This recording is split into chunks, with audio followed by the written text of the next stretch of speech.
PrizePicks.com. Yes. Welcome to Drinkin Bros Podcast. We are drinking today. This is the week of D'Anthony Holloway. It is his birthday week. We are celebrating all week long. We got you a gift, D'Anthony. Oh, yeah. Can you hold that up for the people here? Yeah, it's a movie poster of Threat Level Midnight from The Office. Correct. If you remember that shit? Correct. Yeah. And that's one of your favorites. You quote it all the time. And then obviously you were a gigantic baseball fan. Yep. So we have one of the best on here today. We've got Nicholas Thompson Swisher on the show. How are you, Nick Swisher? Oh, what is good, fellas? What's happening? Before the show, I was like, "Oh shit, I better go get some booze," and I walked away, and then I saw that Nick was gone when I came back. I'm like, I didn't know what he was doing, and he came back with a handful of fucking booze as well. Yes. You can't see it on camera. I'm just calling you out to make sure everybody knows. Win in Rome, baby. Win in Rome. I like that even though you have money, Nick, you're still drinking Coors Light. Like, that's the beauty of you. I would have expected some high-end stuff. He's Columbus trash. What are you talking about, dude? This dude's from Flavor. He's from baby, on High Street, bro. Flavor Town, brother. Town. You know, I went to Ohio State, so dude, I'm with you. Like, I graduated from that esteemed university. High Street it used to be a fucking blast. They really kind of torched that place, and it's super, Urban Outfitters and some other shit. Yeah, it's changed a little bit, man. Back in the day, we used to go to a little hole in the wall called the Stube. And it was one of the great places ever, bro. Hands down, one of my best favorite college memories was at the Stube, no doubt. Dude, the Stube was out of control. It smelled like piss and 2-week-old beer. Yeah, I've been there numerous times before. Oh god, dude. But I love it, and all that shit's gone now. I was there the night that that one bar burned to the ground, and they were actually burning it to the ground themselves. I walked in, and the guy had 2 Bic lighters set to high, and then they were burning toilet paper rolls in the bathroom, and they're like, everybody out. And I was like, oh shit, are you burning this place down? And he goes, yeah, we're fucking burning the place down. And that was it, man. Like you were like being incredulous. Like, yeah, we're burning it down. Like, what are you fucking doing? Dead serious. That's how he looked at me. It was like a bar back or something. And I was like, oh, fuck. You guys are really burning this fucking place down.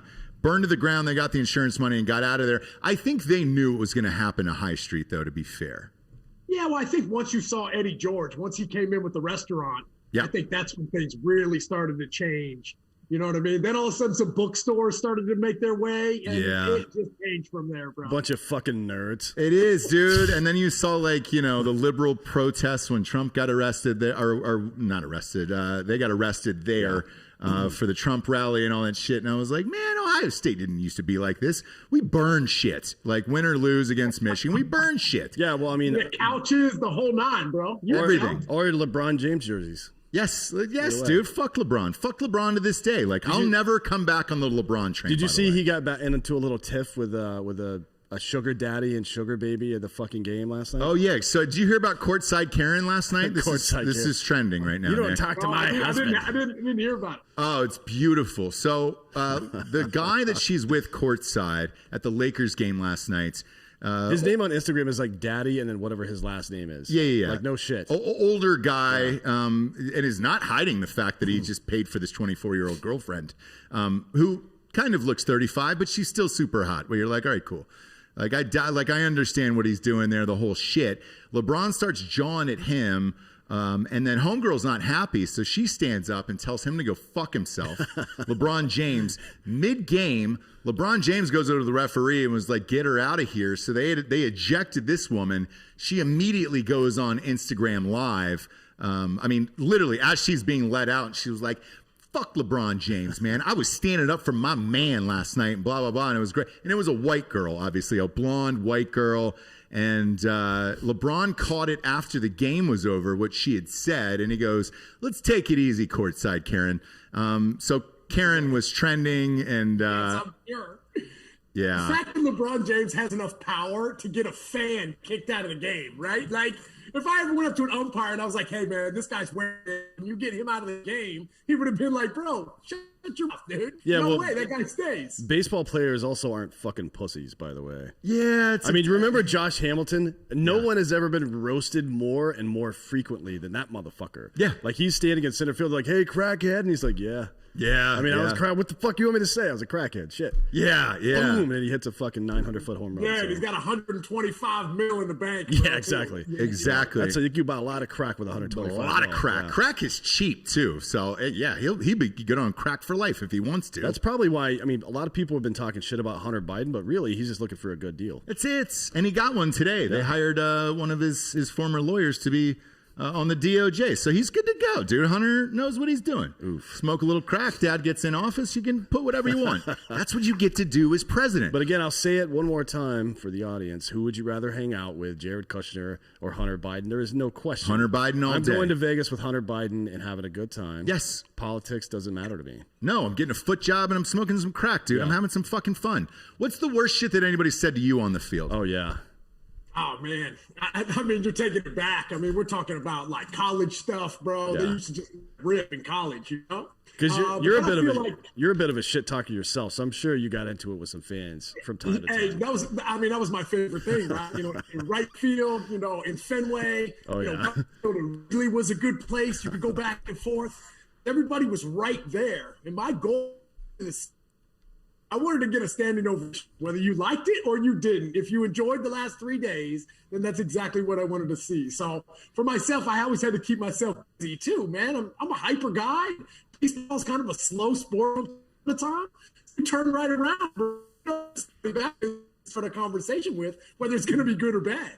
Yeah, fuck, man. I can imagine you've heard it all. Right now, they're saying your internet connection's a little unstable over there, but so are you, Nick, and I appreciate that about you. Hey, I've got my landline in, bro. This is the best I got to offer you guys today. No way. Do you have hours left on AOL that you're using for this?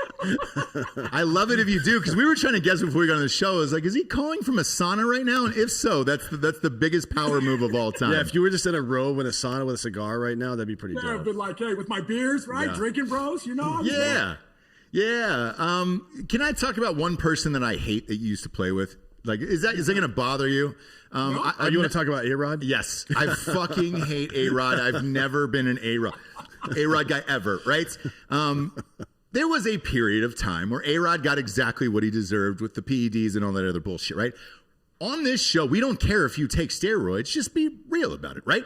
Don't give a shit. Actually, everybody should be on fucking steroids. It'd be a better game and you'd probably have more sales and higher contracts, all that shit. However, A-Rod tried to fucking, shy away from it the entire time. He got suspended, blah, blah, blah. Ends up breaking a bunch of home run records, kind of dirtied the record book a little bit, in my opinion. And then it was like, all right, great. This fucker is finally out of baseball. We'll never have to see him again.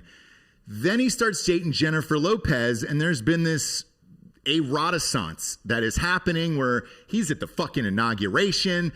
He's on stage everywhere. He's at the Super Bowl. Now he's hosting on Fox. Like, what's the fucking story behind the scenes with A-Rod? Is he a good dude or is he a piece of shit? Yeah, I mean, I guess it's all in really kind of the experiences that you've had with somebody like that. Yeah. I got the other side. The World Series, right? Like the whole nine. So for somebody that still has a relationship with him today, yeah, there's a lot of people out there that kind of, that may not like the way he went about doing his business or the whole nine. But at the end of the day, you got the guy kudos, right? Like he's out there, he's doing things that he knows is right. Like, J-Lo has really kind of like brought him back to the forefront right now. And I think for him, he's utilizing this and utilizing it well. I mean, you're right. Like there's been a resurgence, I mean, come on, listen, he came to buy in the Mets. He's got his job on Fox right now. I mean, he's in, talk about the biggest power couple in the world now. Absolutely. I saw him at the inauguration. I was like, how the hell did he get in there? But at the end of the day, listen, man, like he's doing things for the right reasons right now. He's grinding, he does his stuff. But you're right. I mean, like some people like him, some people don't. It just depends on what you're on. Yeah, man, it's crazy. I can't believe the resurgence of that. He's got 9 fucking lives, that guy. He just keeps popping back up. He does, dog. He does. He keeps coming back, bro. I know. He keeps coming back. Like herpes. Yeah, exactly. Let me ask you this, because your internet's cutting out like pretty bad. You kind of sound like a robot a little bit. Will you try to redial that Zoom link maybe on an iPhone or something? Do you have an iPhone? Or are you an Android guy? Yeah, no, dude, Android? No. No green text from this motherfucker. Dial back in. Yeah, blue, bro. It's coming in blue. It's all blue. It's all blue, dude. The text message is all blue. Dial back in. Try it on a phone or something, and then we'll because we're live on air, and we'll just keep going, dude. Yeah. You're one of the most entertaining dudes on the planet, and I don't want the audience to think that you're iRobots. Oh, right, man. I appreciate that. Yeah. Dial back in, and then our producers will patch you back in here. With the A-Rod thing, Dan. Oh boy, I don't know why I get so angry about it. By the way, since we're if you're watching the show on YouTube right now, since we're in full screen, we got the mattress here from GhostBed. Sure do. .com/Drinkin Bros, 40% off bundle packages, and if you use the 36-month pay-as-you-go program, no interest there. Congratulations, you can get all that shit for like $35 a month. Just type in the promo code Drinkin Bros at checkouts. We're gonna have some people on this bed for the Super Bowl on Sunday. Watching the game, we'll be live with you all day there on Drinkin Bros Sports and everything else. And please join us for that, D'Anthony. Also, I was not lying at the top of the show. It really is D'Anthony's birthday. Well, Saturday it is. Saturday, but it's a week-long celebration, and we're going through the streets and we're celebrating the life of D'Anthony Holloway. There's not a whole lot to celebrate in my life. No, there is. Do you have a new lady who you no? No. Any side pieces? Couple of wings. Okay. Yeah. You know what I mean? Just a couple of wings out there trying to make it happen. Yeah. Maybe some ranch, blue cheese with that. Yeah, a little bit. It depends on the blue cheese. Blue really. cheese. You know what I mean? I feel like ranch is pretty consistent, but blue cheese from restaurant to restaurant can be really bad sometimes. You know what I mean? Around the horn. I mean, good blue cheese, and I am interested in someone. Yes. Okay, great. It's not progressed that far, but anyways, blue cheese or ranch? Consistent. When it's good, when blue cheese is good, yeah, it's blue cheese all day. Okay. You know what I mean? The contrast. But with wings, what are you ordering? Blue cheese or ranch? If it's a place where I know there's good blue cheese, I order blue cheese. Okay. I'm blue cheese all day. I don't care but how shitty the blue cheese is. I usually get both. Yeah. But if it's, I don't care.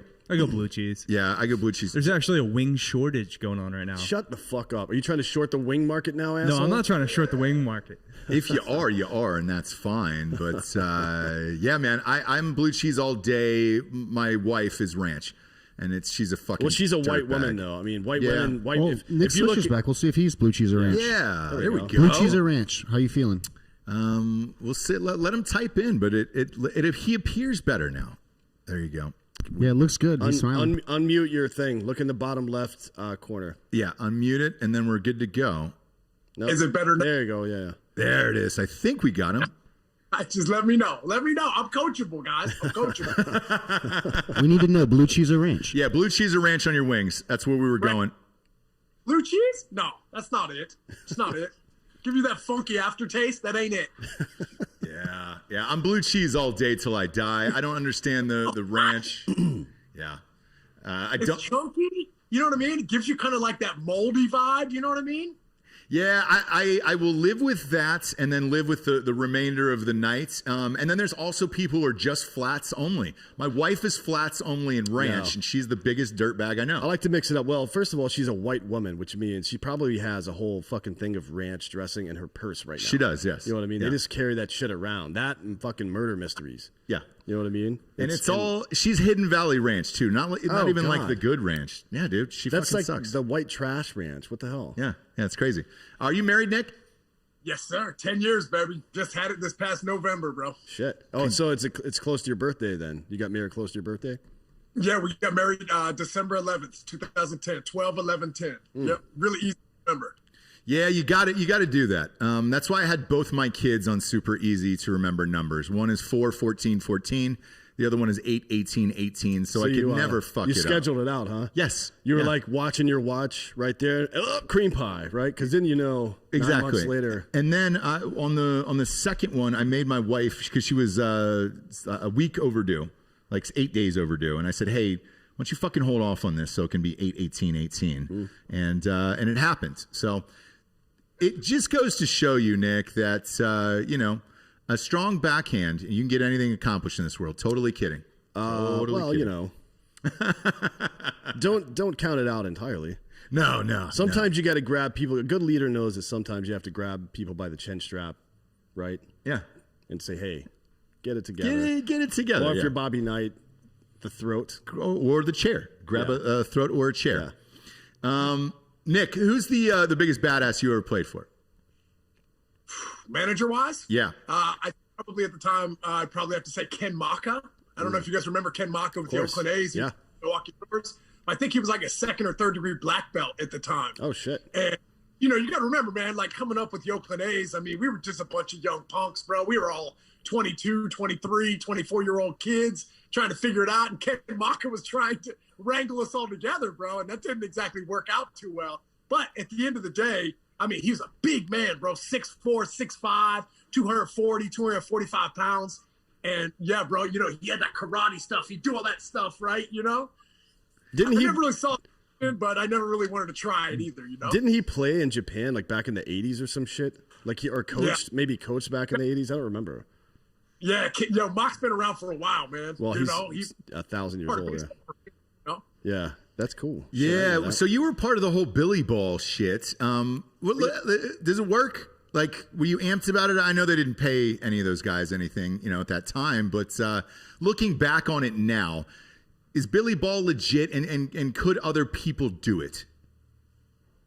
Well, it's a prime example. Look at the Oakland A's over the last couple of years. Look at the Tampa Bay Rays, right? When you have one of the lower payrolls in the league, yet you find an algorithm to win. I think there's something to be said for that. I've been able to play for one of the lowest payroll teams in the league, like the Oakland A's, and also one of the highest payroll teams for the New York Yankees. So I think that if you have such a squad like the Oakland A's, where you don't have a lot of, different sorts of stuff, and money at your fingertips, you have to find a way to compete on the field. And for myself, being able to be drafted by the Oakland A's in 2002 and Billy Beane giving me my shot, bro, like, I love that guy. I always will. I mean, he gave me the ability to play in the big leagues and to make a living for myself and my family. So at the end of the day, man, I love me some Billy Beane, bro. I mean, he's a hero to me, Yeah, man. Obviously his life was in the movie with Jonah Hill.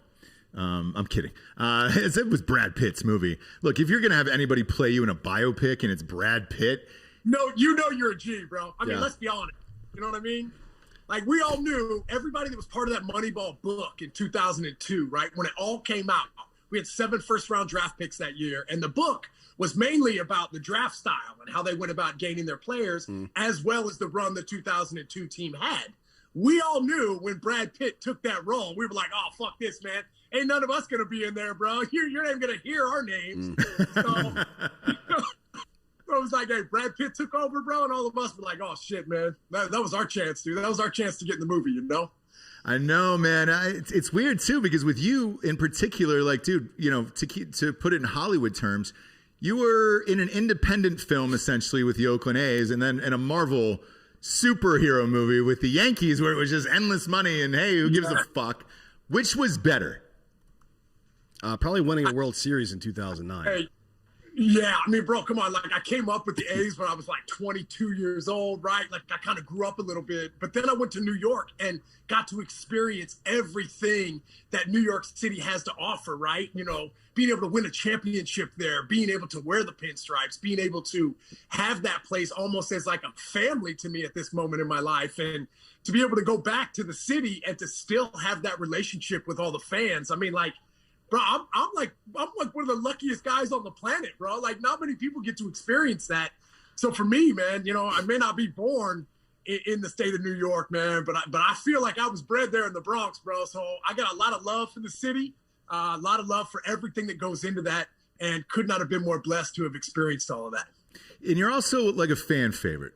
And I feel like everywhere you go, probably people just buy you fucking shots or drinks no matter what. Yeah, man. You know, one of the coolest things that I ever saw was when we won the World Series in '09 and we did the parade. And by the way, dude, the parade is so badass. You don't even know, right? Like, you're looking up. People are like sitting outside the windows of the buildings, right? Dropping, you know, all sorts of paper and stuff. And it looks like it's snowing. And it's just absolutely amazing. But I'll never forget one sign was from a guy, and he said, "I'd give my firstborn to party with Nick Swisher." And I was like, "Oh, hell yeah, bro. Me and you, we got a party." Sure. So what the coolest things I ever saw. Did you go up and take his kid? Yeah, I would have what'd you taken do the with guy's fucking kid. What'd you do with the and said, kid? Now what, dude? Like, this is my, like, go ahead and full on blindside, start training the kid to be a baseball player and shit. Prove it, bro. Prove it. Yeah. Yes. Give me I that never kid. Let's go. Yeah, I would have said, give me your fucking baby, dude. Like, wake up your wife. I'm taking your baby. You wrote a sign. Yeah. It's a technical contract. I will sign on the bottom. Let's do some shots, and I'm taking that baby, and I'm going to raise it as my fucking own. Yeah. That's a pretty good flex, too. Bro, I have been very lucky, man. I've been able to share a relationship with the fans of the game of baseball in such a great way, man. Like, I don't know why it was me, right? Like, I don't know why I'm the guy that got to have all these amazing relationships and experience, you know, all these amazing things. But if it wasn't for the game of baseball, bro, like, shit, I don't know what I'd be doing, bro. I may be working at a gas station or something. I'm not quite sure. Fill her the fuck up, dude. I'd order. Look, New Jersey's the only place where they pump your own gas. I'd roll over to Jersey and have you pump my gas, dude. Because I'd get out of that gas too, bro. It'd be the best pump or not, no doubt, 100%. Because it's one of those things to me where, you know, you look at sports in general, and we talk about branding on the show all the time. I think the commissioner of baseball wishes they could put your personality inside Mike Trout's body today. Yeah. And that would be just the ultimate fucking gangbusters face of baseball for the world. But right now, the face of baseball, you know, the best player is Mike Trout.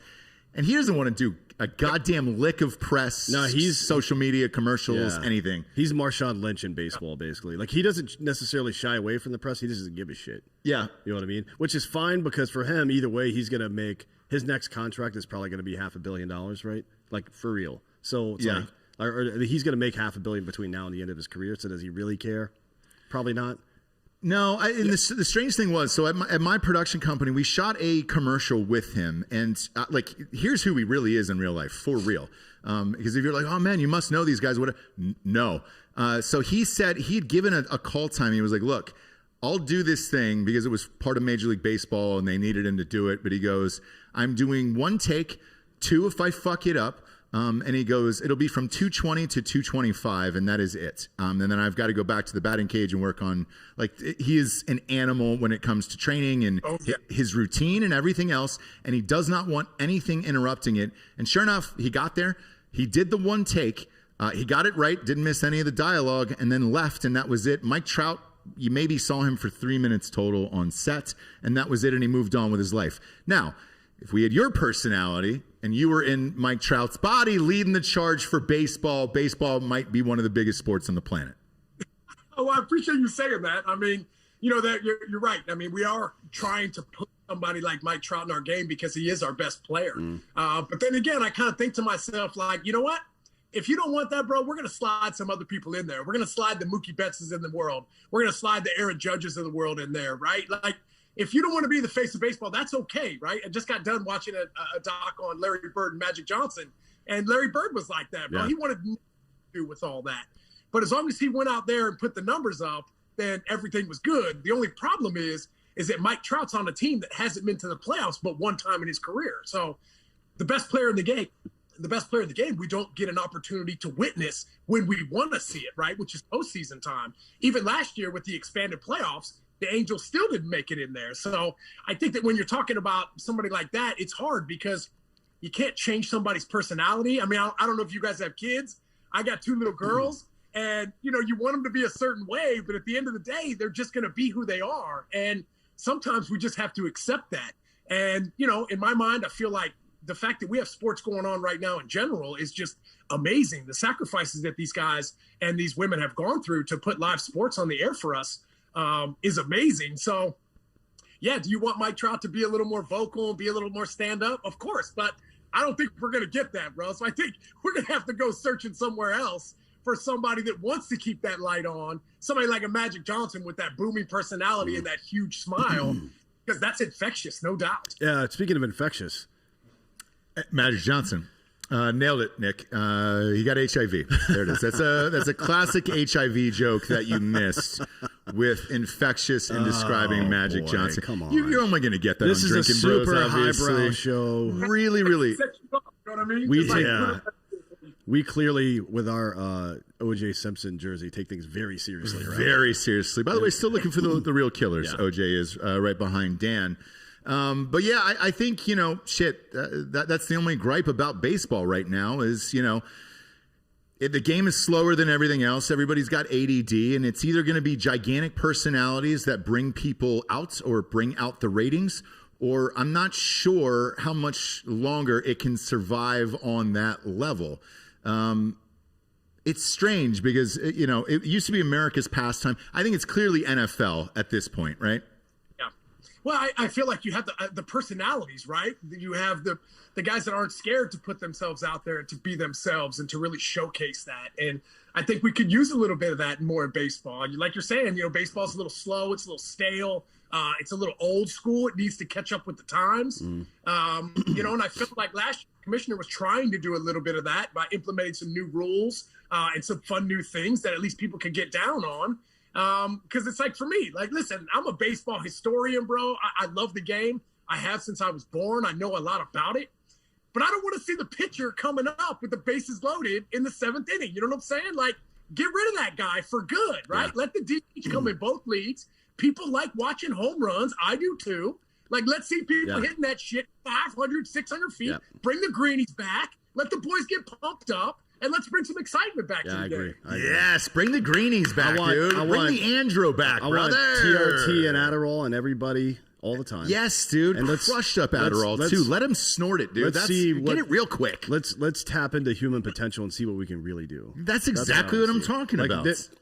Ultimately, the purest baseball stuff, and baseball's the worst about this. I don't know why. I think it's all these old fucking white dudes that are the baseball writers, and you can see based on who they choose to let and not let into the Hall of Fame, it's the most fucked up shit of all. Like, people didn't vote for Hank Aaron to get into the Hall of Fame. There were people who voted against him or didn't vote for him. Right. Like, what the fuck is wrong with you? Yeah. Right? Yep. Like, what possibly... Somebody voted against Derek Jeter, right? Yeah. Like, how do you do that? Ken Griffey Jr., right? Like, how do you do that? You know what I'm saying? Like, how are guys still on the list 9 years later? And for some reason, it's like it goes up every year, but not enough to get in, but just a little bit to keep them on that ballot. Yeah, you know? Kurt Schilling missed by, 3 points last year, some shit like that? Or this year, rather? Yeah. I mean, it is what it is. He's not a popular guy amongst the writers, but it's not a goddamn popularity contest. No, it's whoever the best was. Like, they're like, oh, I mean, you have to be of high moral character. Ty Cobb fucking stabbed somebody on the field, motherfucker. Yeah. And he was racist as shit. Are we going to kick his ass out? Right? Yeah. Babe Ruth was a total dirtbag. Mickey Mantle was drunk fucking everybody's wives all the time. Yeah. I bet you that the one guy who voted against Jeter, Jeter probably fucked his wife. Maybe, yeah. You know? Yeah. So I like to think he was probably a little older. So, I'm sure Derek Jeter's, you had to be pretty impressive to get, look, to hang with Jeets. You know what I mean? I mean, like, for sure it is. It's a little old. There's not as much, I don't know. It seems like it needs to get a little younger. It seems like it needs to open up a little bit more.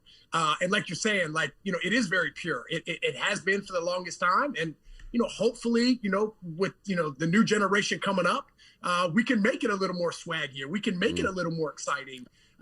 Because listen, man, like, they're trying to speed up the game so they get everyone off, by 10 o'clock because that's when people stop watching. Like, people are going to stop watching in general if it continues to keep going this way. Look, people weren't fucking worried about how long the game was when McGuire and Sosa were crushing fucking home runs. No one gave a fuck. Everybody in America, every time one of those guys had an at bat, or Bonds in 2003 and 4, every time they had an at bat, ESPN, whatever the fuck they were showing, fucking switched to that at bat. Yeah. Everybody was excited about baseball. Who gives a fuck? Like, right now, baseball is controlled by a bunch of old dummies that are pissing away their opportunity. This is an entertainment sport. That's it. Yes. That's a great point, bro. Yeah. Like, sports are to entertain people, right? That's it. And I 100% agree with you, bro. You're right, 100%, man. I mean, no what are we doing? It's like having a guy that does like traditional door-to-door sales marketing, right? Mm-hmm. In a digital media company today. Like, that motherfucker's going to fail and run your company into the ground. That is exactly what's happened to Major League Baseball right now. Anytime anybody shows any kind of personality, they fucking try to shut that motherfucker down. You know what I mean? And it's only if the fans embrace the personality and make it, I guess, too big to fail. Like, David Ortiz is one of those guys. Huge personality, right? And, in my opinion, a first ballot Hall of Famer. Should be, anyways. I mean, everybody talks about that Mitchell report. We were talking about it before the show. The Mitchell report, if you read into this shit, there were more people on the Mitchell report than there were tests administered. Right? That means it's impossible for everybody on that list to have tested positive or something. But he got tested. His best 13 years came after that. Right? He had 452 home runs in that span. More RBI than strikeouts as a power hitter, which is a big deal for Hall of Fame. Right? He had 1,400 or so RBI and like 1,200 strikeouts or something like that. He was a great hitter. And there's no proof of any of that shit. Yeah, clutch as fuck. I mean, Jesus Christ. That year they came back from 0-3 against, well, you guys. I know, bro. I know. he stepped up pretty good. I mean, I know you got PTSD from that. Sorry to bring it up. Yeah, but that's the thing, man. It's like, at the end of the day, you're still going to get pushback from somebody for that, right? You know, it's like, listen, bro, like, just because he was a designated hitter and he didn't play in the field all the time doesn't take away from anything that guy did on the field. And why? Right? Like, look at the personality now. He's working for Fox, bro. Yeah. Like, he's on the stage. Like, social media-wise, he's killing it. Listen, bro, like, this guy got shot and came back, like, bigger than he was before. He got shot because he was begging a drug dealer's wife. Yeah, and I really want to, since you brought it up, I mean, that's awesome, it's a great time to say, look, if you're going to fuck a drug dealer's wife in a foreign country, don't buy the girlfriend an $85,000 Lexus the morning before you're going out to the club with your boys, or you're going to end up in a drive-by. You know, be smart. But he survived that too, and that should be on his Hall of Fame resume. Where it's just like, all right, great. They should take the bullet and put it in Cooperstown. Yes, dude. By the way, why are a bunch of fucking old bitches that have never played organized sports in their life that write about the achievements of better men deciding who is and isn't worthy of the Hall of Fame? Get fucked with that bullshit. Yeah, I don't understand it either. Why isn't it former players? It should. Well, they have the Veterans Committee, right? That's why Kurt Schilling was like, listen, I have one more year left to be on the ballot. If I don't get selected this year, I'm off the ballot completely. That's why he said I'll wait for the Veteran Committee, because those are ex-players making the decisions of, their, colleagues, right? I mean, that's how Harold Baines got in. Who else got in last year that was up in the air for the longest time trying to figure out if they deserve to be in or not? I mean, you're right. I mean, it is there should be something to be said for, being the man in the arena, and making those judgment calls. I think that's why guys really appreciate the all-star nods from their colleagues, right? From their, teammates or guys they play against, because that means a whole lot to guys, especially if it comes from your opponents. Yeah, of course. I mean, I feel like the players of the era should be the ones that vote you in or out of the Hall of Fame, not old writers. Yeah. I mean, give me a break. Like, not that all these writers are bad people. Obviously, particularly in baseball, we've had some of the best of all time, like Peter Gammons, Tim Kirchin, people like that. Bill Plaschke. Amazing. Yep. I'm not a huge Plaschke fan, but Kirchin and Gammons are the two of the best, most smartest, well-informed people about baseball in the history of the game, right? I would accept that vote. But these other guys that have, like, agendas, or they want to, like, we got to keep the game pure. For who, dude? For who? It's not for the fucking fans, because they're not watching the goddamn games anymore. Yeah. You know what I mean? Mm-hmm. Doesn't make any sense. Like Ken Rosenthal, Tom Verducci. Those guys are good, right? They're great writers. They give it how it is. And also, too, you got to remember, those guys are a little younger than other writers. You know what I mean? So they have a little more insight on what the game is like today, rather than what it was like 5 generations ago. You can't compare guys that play in different generations. You just can't do it. The game is different. It's always changing. The athletes are always changing. So I think for myself, it's hard to compare those guys, right? It's hard to compare, like a Babe Ruth to, a Mark McGwire or somebody like that in today's age. It's hard to do that. Yeah, and I'm one of these people, who looks at it like, shit, I love baseball. I don't want to see baseball go anywhere. We host, obviously, a huge sports show, and I'm like, I would rather not see the Tampa Bay Devil Rays into that World Series last year because it would have been better for ratings if it would have been Dodgers versus Yankees.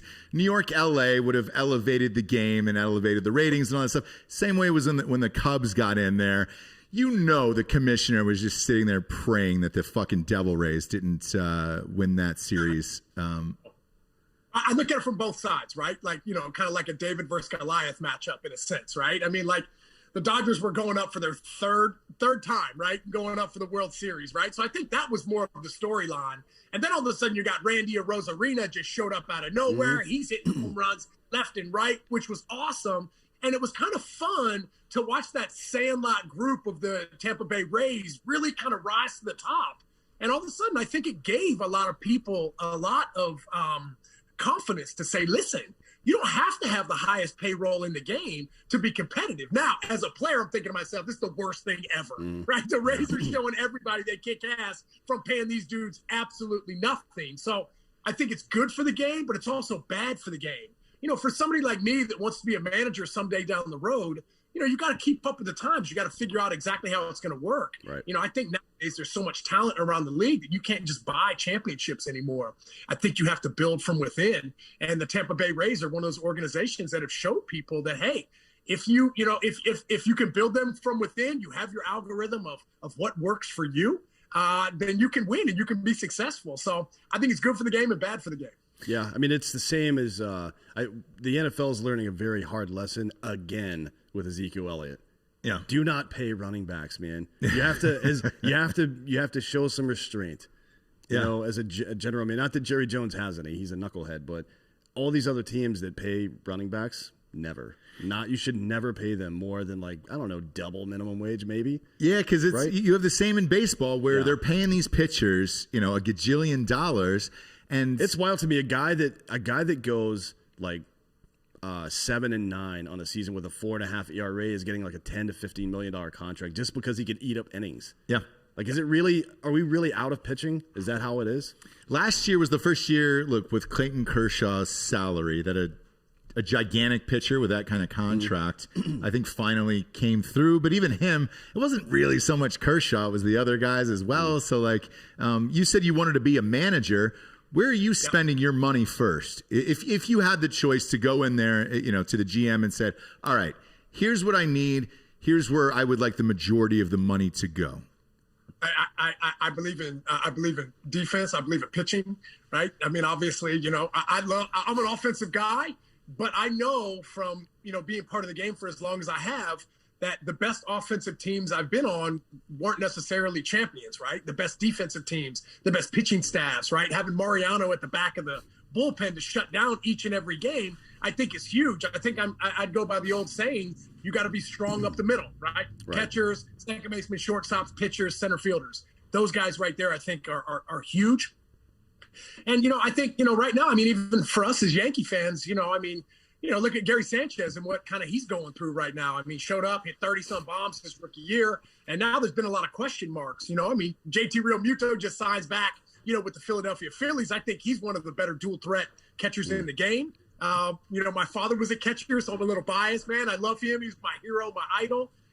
So I think for me, man, I'm going for starting pitching and definitely some catchers, no doubt. I mean, look at the power starting pitching wins in the playoffs.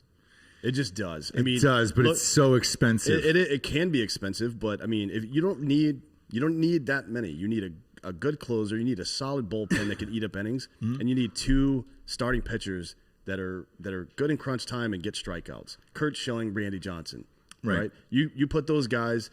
Forget about that 1 year in Arizona. You put them on the same team for 4 or 5 years, they're probably going to win 2 or 3 championships just because of those two motherfuckers. When they were younger, yeah. But look, I would have said the same thing with the Braves. I'm a diehard Braves fan. No. And Braves in the play. I mean, Glavine had some good playoff games, but even as great as Maddox was, he's not a power pitcher, man. Right. You know what I mean? You don't pitch to contact in the playoffs. You need big moments. You need somebody that can come in and shut shit down. Guy like Johnny Smoltz, bro. Yeah. I mean, Smoltz was lights out in the playoffs. Yep, always has been, always was, bro. Every time he took them out. Yeah. And I think that's where guys are going now. You see the wave of the game now.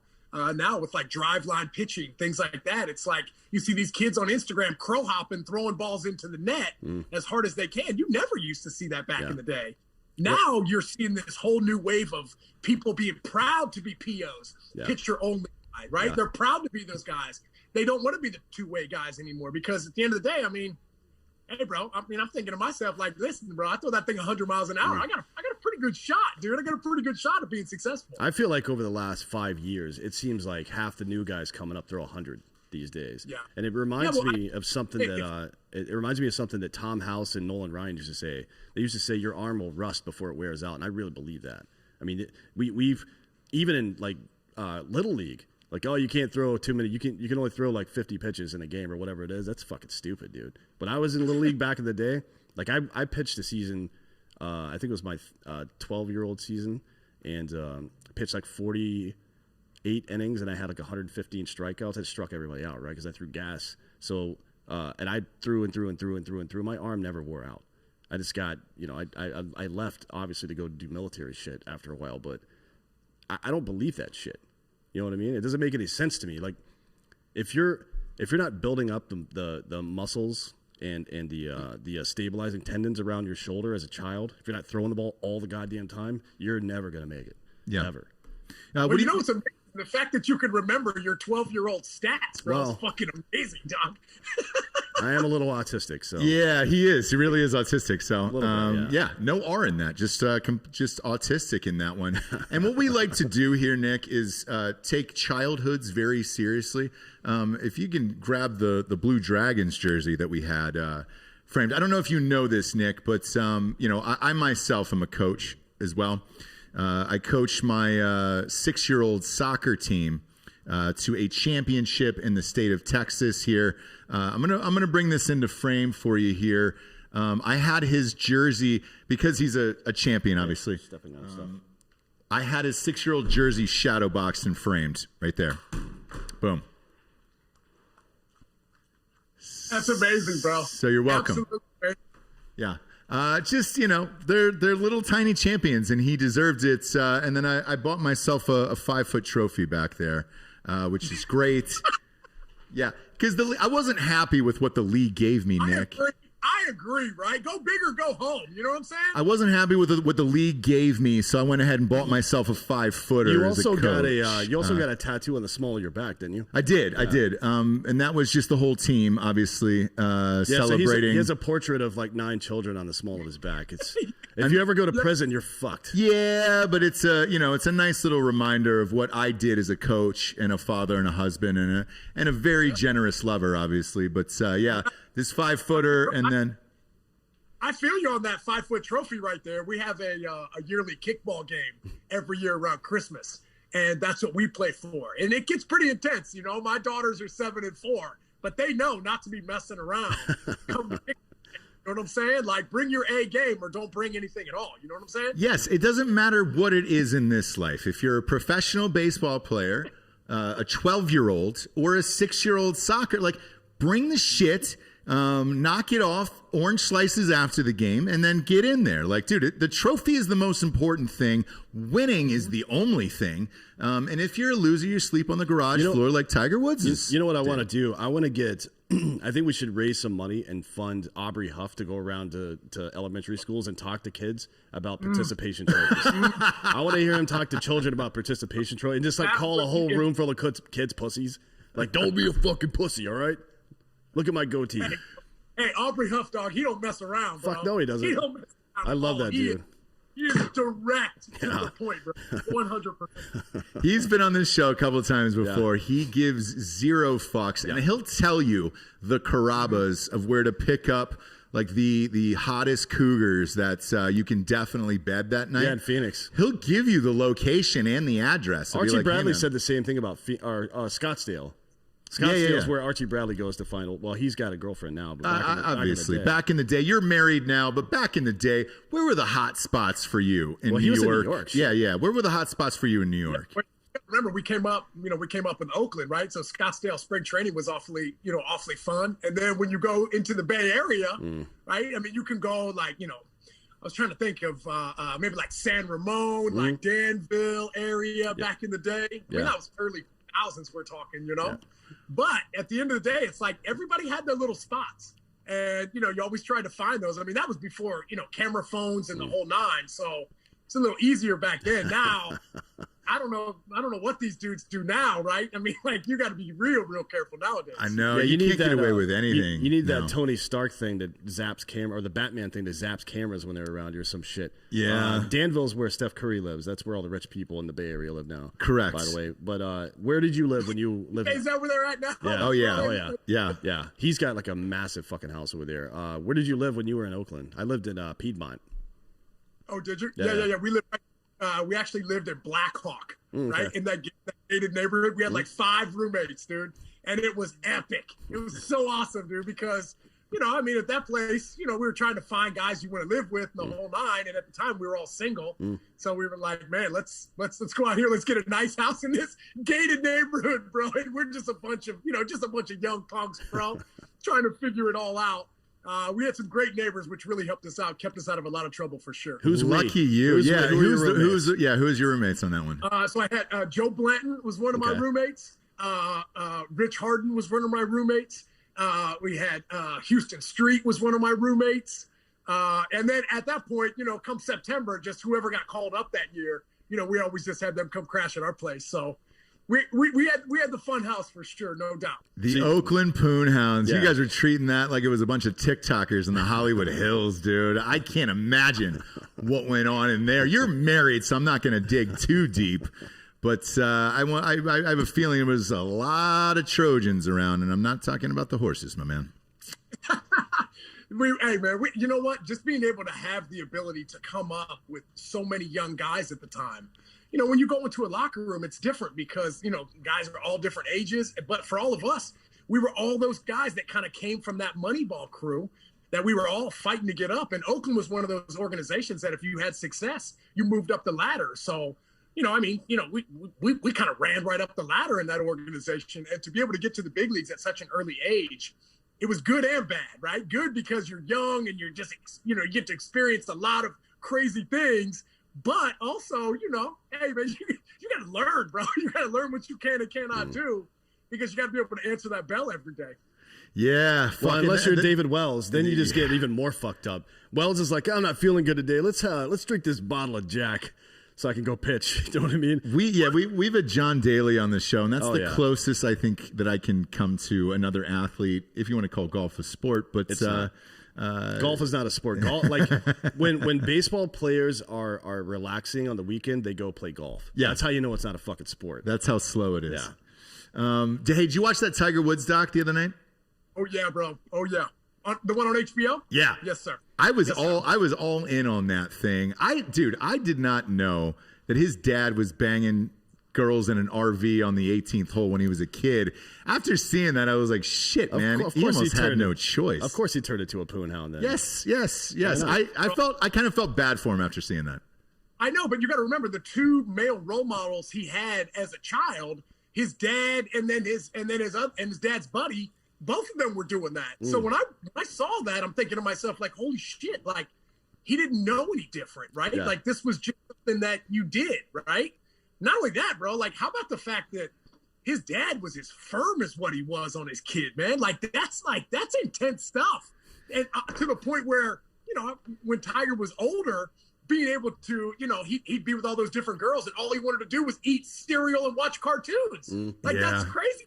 Like a grown man because he never had the ability to be a kid. And I think that's where you run into a lot of problems when you try and get kids to grow up at a super quick rate. Yeah, and I've seen it, I've coached, T-ball and soccer, a few of these leagues for my kids, right? And they're, like I said, he was 6 this year, and obviously this is a joke with all the shit that we do here because we think it's hilarious. But in no way, shape, or form do I think my child is going to become a professional athlete. However, some of the other parents do. And you sit there and you have these conversations with them and you're like, God, are you serious right now? Like, well, I mean, it's sick. And It's 6 years old. You don't know. So, dude, at 5, I coached a T-ball team at 5, right? And this one kid was up and he was having trouble hitting the ball off the tee, right? He's fucking 5 years old. I don't give a shit. But, there's a full team in the field. There's a full team that's waiting to bat, and they have an umpire and all that stuff. And as the coach, I had to put the ball back on the tee, and that's kind of what you do, right? You give them some instruction, but it's pretty much like herding cats at that point. No lie, there was this one father who the kid just kind of kept tipping the ball off the tee, and they kind of let you just keep doing it until you hit it. And he looks at me, and he's got a huge beaver dip in, upper deck dip. Clearly. Yeah. Mm-hmm. Top shelf dip, like clearly destroyed his lower, and it was an eagle claw. He was using, 4 fingers to grab that out of there. There it is. Yeah. And then he put that in there, and he looks at me, and he's kind of yelling things to his kid, but like underneath his breath, and I could kind of hear him, and I go, "Hey man, is there a problem? Like, is everything okay?" And he goes, "Man, my son is he's used to fast pitch. This tee stuff isn't doing it, because I throw to him in the backyard, and he's always hitting it over the fence or whatever." And I was like, "Okay, cool, man, but it's called T-ball, and your child is 5 years old." Yeah, and also I don't know if you've ever heard of baseball before, but you don't stop hitting a ball off a tee after T-ball. You do that for the rest of your fucking career. Yeah. So you better figure it out, bitch, because it's called hand-eye coordination. You know what I mean? Jesus Christ. Yeah, you're right, man. I mean, I've got nephews that I work with in the whole nine, and listen, man, if only 0.05% of all athletes make it to the professional level, why wouldn't we just want these kids to enjoy the game rather than pressuring themselves so much? You know what I mean? I got 2 little nephews that are actually pretty good ball players. And at the end of the day, I tell them all the time, I'm like, listen, man, we don't need any more baseball players, bro. Like, I already did that. We need like doctors and teachers and like leaders. You know what I'm saying? Like, I'm not telling my kids or my nephews that to be a professional baseball player. I'm just teaching them to work hard at whatever they're doing, right? Like, how the hell do you know what your kid is going to do? 75% of all athletes stop playing by the time they're 12, right? Because all of a sudden they go into this next wave, and they've been so drilled from the time they were 7 to 12. They played 100 games a year. I'd be burned out too. I'd be like, bro, I don't want to do this shit anymore. It's not fun. So for me, my style of coaching is always fun. I always try and make it fun, because at the end of the day, I don't really care how good you are. I just want you to love it and come back to it. Because if you have a passion for it, I can promise you the amount of time that it takes to get to the professional level, you'll be able to put those hours in if you love it. For sure. And if you're a fan, you want to see people playing that are having fun and having a good time, right? Yeah. As intense as Michael Jordan was, this shit, the shrug, shooting a free throw with his eyes closed just because he fucking can. Yeah. Going up for a layup and switching hands just because he can. As intense as he was and as angry as he was out there on the court, he was having a great time the whole time. Yeah. He loved it. He loved the game. As intense as Kobe was, he loved the game. Yeah. Right? That's what I want to see as a fan. I don't want to see some guy that's calculated and miserable all the time. It doesn't feel right, right? Yeah. Do you ever have, like when you're coaching, do you have parents come up and say, "Hey man, I want my kids to be in the pros," and like, what do they need to do and all that shit? And like, are you honest with them? Do you ever say, "Hey man, your kid isn't good enough to do it"? Because No, I never do that. I'll do it for you if you'd like to send them my way. I will, yeah. I did too, man. One parent got lippy with me after practice. It was like, "Oh, my kid deserves more playing time or whatever." And I looked at him and was like, "Hey man, all of our kids are white. Like, chances are they're not going to be professional athletes. I know mine isn't, for Christ's sakes."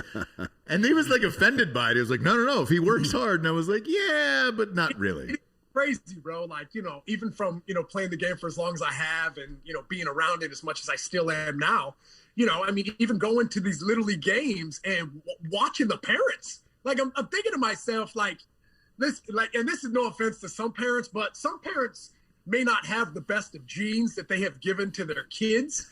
And I'm thinking to myself, you can't be the person yelling and screaming, you know what I'm saying? If you're sitting in your lawn chair and you need a couple people, you know what I mean, to help you move, you know what I'm saying? I don't get it. I'm thinking to myself, like, just love on these kids, man. Like, just like, like get them to enjoy the game. Don't yell and scream, because my biggest thing is I would much rather have kids put more pressure on themselves during practice than games, because the game is when you should have the most fun. You've worked your ass off for hours all week long to play in the game. So why wouldn't you enjoy the game and smile more than you did in practice? I don't quite understand that yet. I'm still trying to figure it out. Yeah, I'm with you. And you know, and again, assess your kids, and if you're honest with yourself, you'll know what their real talents are. If you need an outside consultant to tell you whether or not your child is going to... I'm bringing you guys in. I'm going to be like, hey, man, we need to have a meeting. I'm going to bring my 2 guys in here. And we're going to get down to the brass tacks here. We're going to give it to you real. Yeah, because my kid plays sports. He's also in jiu-jitsu, right? And I take that seriously. I'm like, hey, man, I need you to take this seriously and protect your face. And he's always like, why? Why do I have to protect my face? And I was like, well, you're super good looking, and that's probably where the majority of your money is going to come from. So it's not so much the athletics, all right? I'm just trying to protect the moneymaker here, and then you'll be fine in life. It's not going to be the academics either, let's be real. Well, look, he's kind of smart. You never know. I'm a New York Times bestselling author, for Christ's sakes. Like, you don't know, but I'm still leaning towards the looks, because I've seen more people succeed that are hotter in life than... But chicks also dig scars, right? Do they? Yeah. They dig scars if you have a huge wallet and a crazy story behind it. So make up a fucking story. Who cares? Well, look, you know, it's not going to be like, oh, yeah, he was on a shrimping boat and he got harpooned and now he founded Bubba Gump's Shrimp Co. Like, that's not going to be the story that people are going to oh, man. Forrest Gump, all he got out of the deal was a kid and AIDS. Yeah, yeah, right. And like Papa John, you look at Papa John, what the fuck did that guy do, dude? He seems like he just is sweating all the time. Yes. I just imagine if he's sitting at his house right now, he's probably just dripping with sweat for no reason. Well, Coke. And Papa John, the Papa's on a lot of I don't Coke, want to. If like. that's the case, I don't want to judge that. It's not. I don't blame drugs for things. Obviously, and we don't do that here, Nick. We don't blame drugs on. I thought you were going to say we don't do drugs. That's not correct. No, Dan. Now Dan does a lot of drugs. I sure do. Yeah. And that's just to fight the demons away, and you know that's why he's with us here. What does a guy like you do to unwind, by the way? Because you're super high energy, and we love that. Does people ask you, like, what do you do to unwind? Like, do you just go home, lock the door, and put a little McGlocks on, some Sarah McLachlan? Or Enya. It's probably Enya.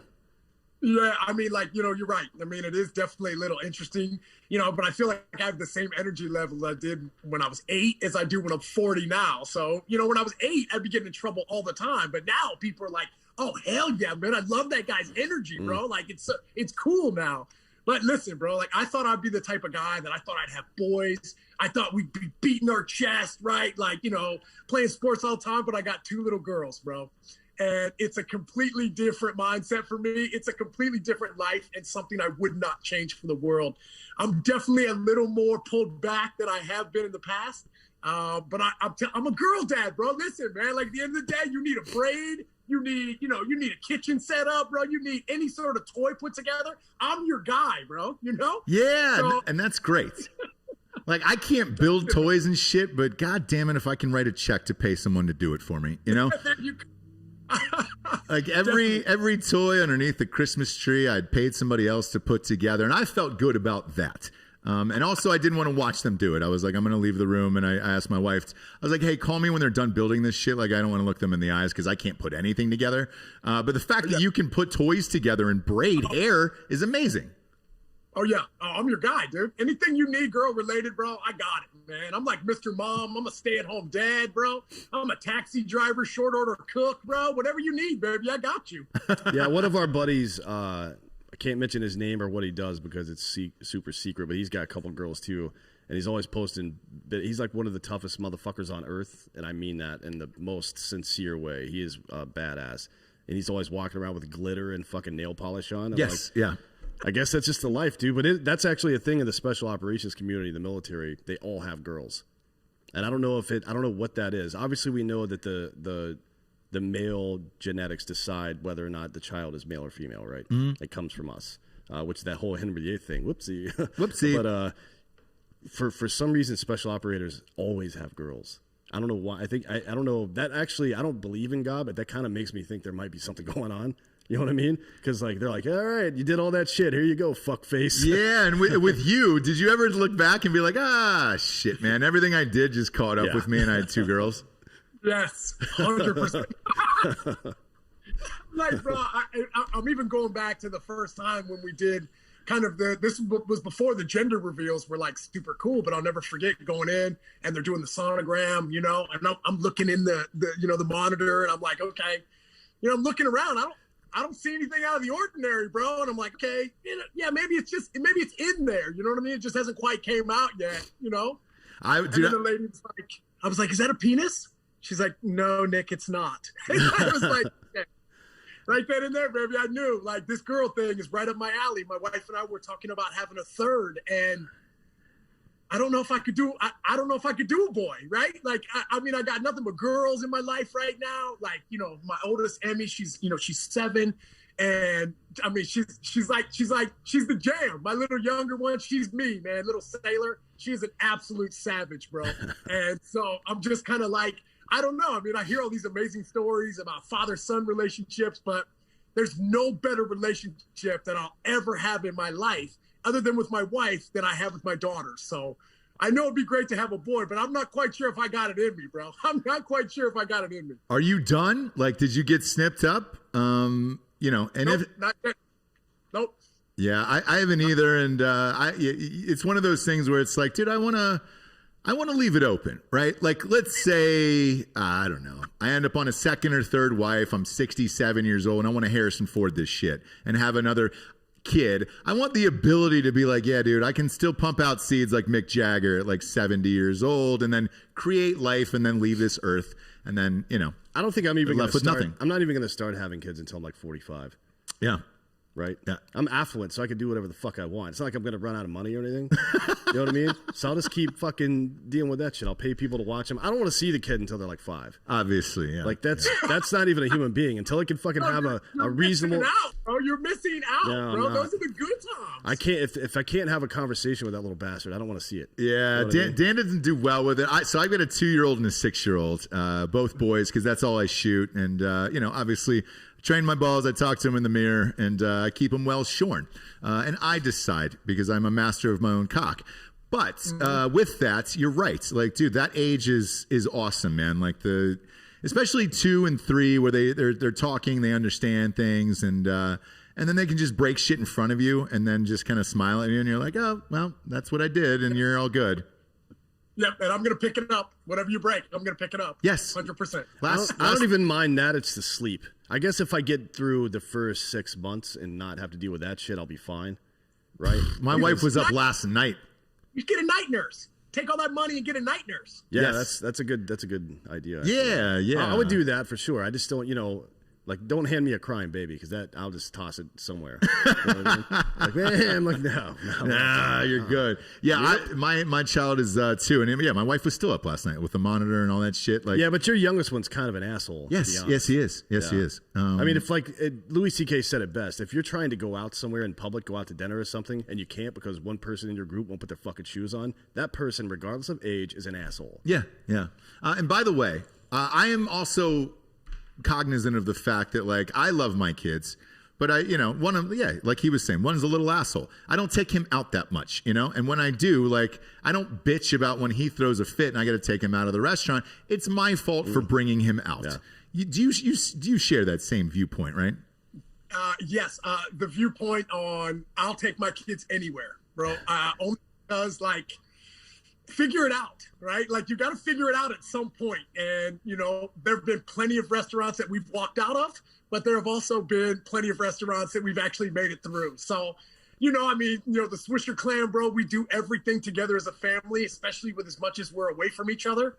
Any opportunity that we get to be together, we're definitely going to soak that time up. Now, I definitely have been in a restaurant or two where I'm like, dude, my kids are being assholes, bro, and we gotta go.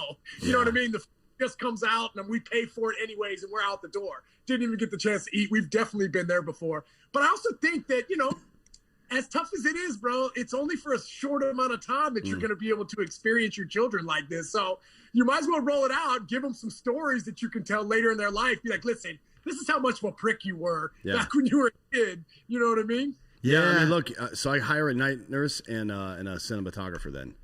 Sure, yeah. So you capture all that shit on video, and I'll watch it later. Yeah, you're gonna watch it later in life. Me, I'll go through it. Like last night, they wanted to watch a movie. I watched my 2-year-old physically just pick up like 2 pounds of popcorn, smashing all in his hands and then throw it all over the bed and floor. And it was just like, well, sweet, man. I'm going to fucking sleep in that tonight.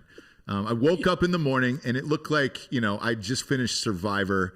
Like I was in the top 3. It didn't win it, but it was like bug bites. It looked like all over my back. Nope, just popcorn shards that were dug into my back all night long as I tossed and turned.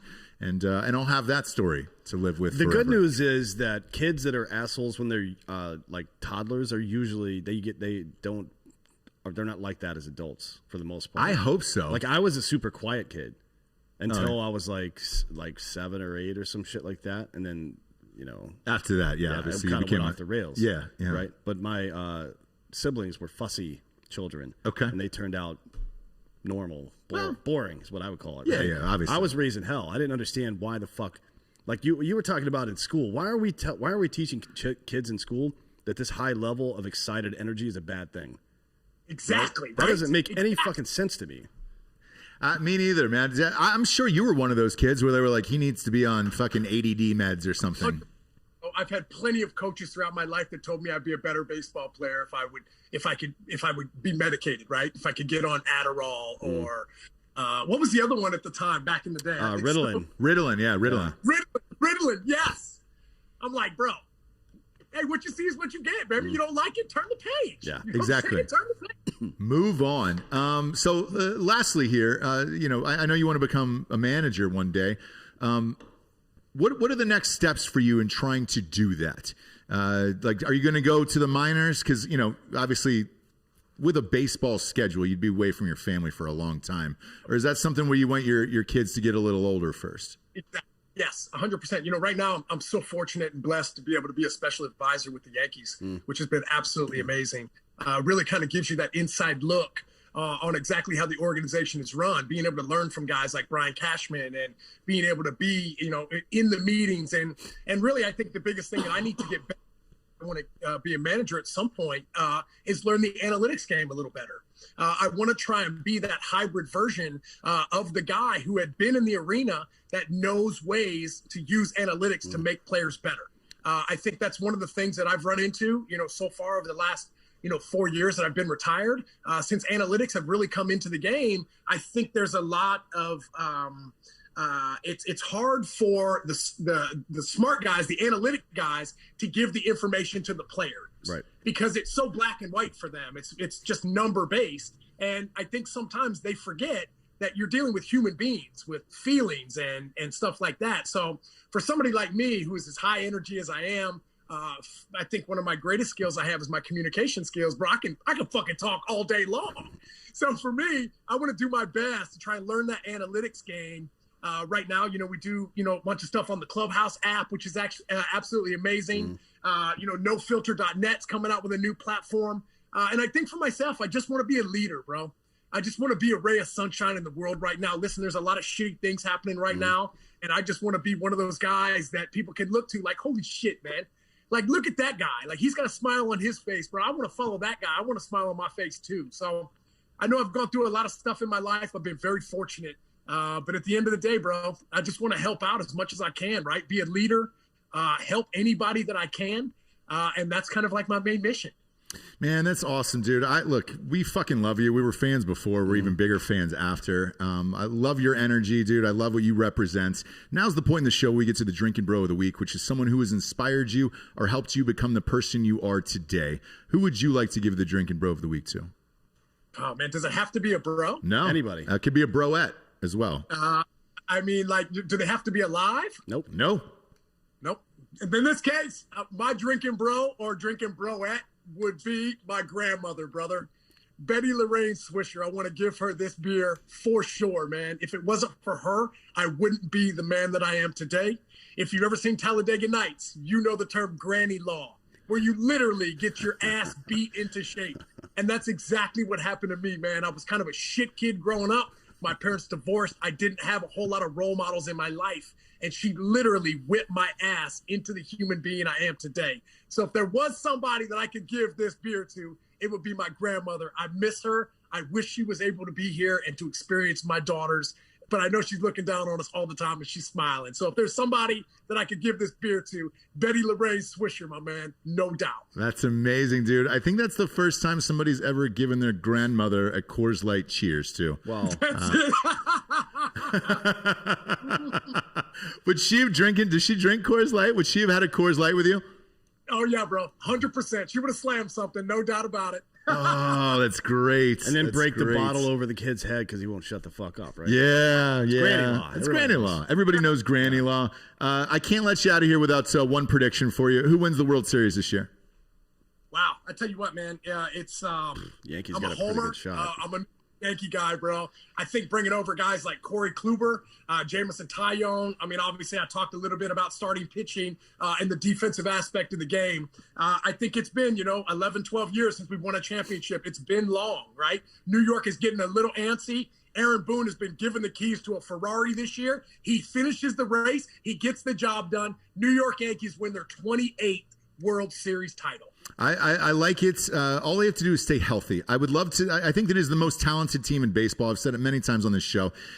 They just got to stay healthy, all of them, at the same time for one playoff run. And yes, I think they will win the World Series. I'm with you on that. So I hope they stay healthy. Yeah. I hope you do as well, man. And look, I hope you come back here because you're one of our favorites. Yeah, we should have you back on for our MLB preview show here in a couple of weeks. Oh man, hey bro, I love it, man. Yeah. I love the way you guys go about doing your thing. Truth speaks 100%. And hey man, this is a great platform, man. You guys got to keep kicking ass, man, doing your thing. I appreciate it. Where can everybody find you, Nick? You can find me on Instagram at your boy Swish, Twitter at Nick Swisher. Just started to fire things up on TikTok at your boy Swish. I'm really excited. I got my stories coming out. First time I charged the mound. So that should be pretty interesting, man. Being able to use that platform to tell some great stories and to make people smile, man. That's what I'm all about. Hell yeah, That's dude. awesome, Go to at your boy Swish. Hashtag it Drinkin' Bros. Let them know you heard it on here. Drink, bros, let's get it. Let's get it. Let's get it, dude. Cheers to your grandmother, too. Oh, baby, let's go. Let's go for Nick Swisher. Discriminate. Yeah, Bud Light too. Fuck it, dude. Bud Light and Coors Light for everybody. Let's rage. Let's rage. For Nick Swisher, D'Anthony Holloway, I am Ross Patterson. This is the Drinkin' Bros. Good night, everyone.